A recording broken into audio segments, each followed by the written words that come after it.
Adults going into another culture and living in another culture, we're always comparing. But when a child is growing up in a culture, even if it's not their first culture, they don't know any different. Like they think this is their culture. And it's just fascinating because the things that they would just take as they were growing up and learn, we were like, wow, they don't even know that this isn't their American culture, except for maybe what we would do at home differently. Kids make friends and live life anywhere. Kids have fun anywhere. Like,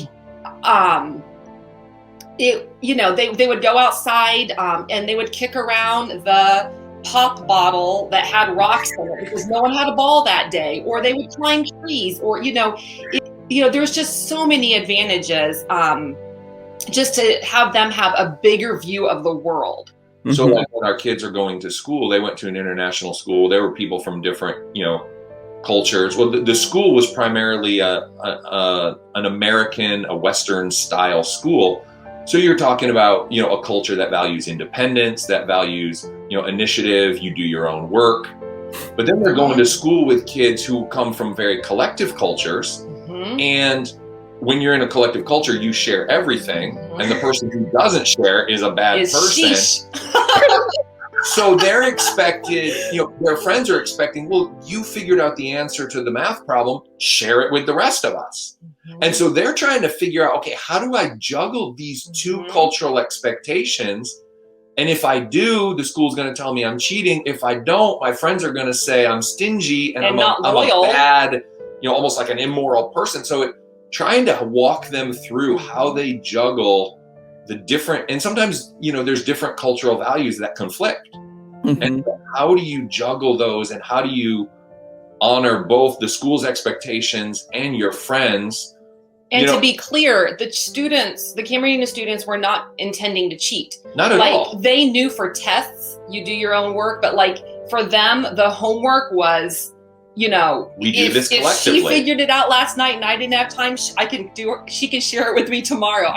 So it wasn't like anyone was trying to do something wrong. We definitely had a community mindset of, on the seminary campus, we had a well, and people from our village would come and get water to take back to their moms. And I had seen at different times, the people there at the campus would get on the other kids. And one time there was a beating going on because they were playing soccer and they were, your mom's waiting on that water. And so I went over and I asked her about it. And she was like, if your kids weren't doing their job, wouldn't you want someone to come and get them going? And I'm like, yes. But one day I tried to do it, and I went over and I told these kids with my mean voice, I'm like, you're not supposed to be playing on that. You need to get off that. And this lady comes over to me and she's like, that they're going to get right back on that. You did not even yell at them. I was just like, oh man, I'm really trying. But it's not mean. It's not a mean voice as in mean to the kids, because they are helping the community, work these things through. And I loved it. The other people were looking out for my kids. And if they were doing something that wasn't right, maybe they were picking mangoes and that's not allowed until they fall. But someone's going to come and tell my kids to stop. And so I'm glad. So, I had to learn a lot about other people helping me parent instead of it just being us.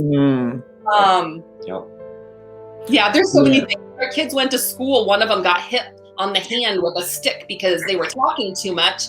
And I was like, well, we did send them here to learn French. So I'm not too upset that they were talking, but I said to the teacher, can you just tell me when my child gets in trouble and I'll take care of it when we get home? And she's like, what?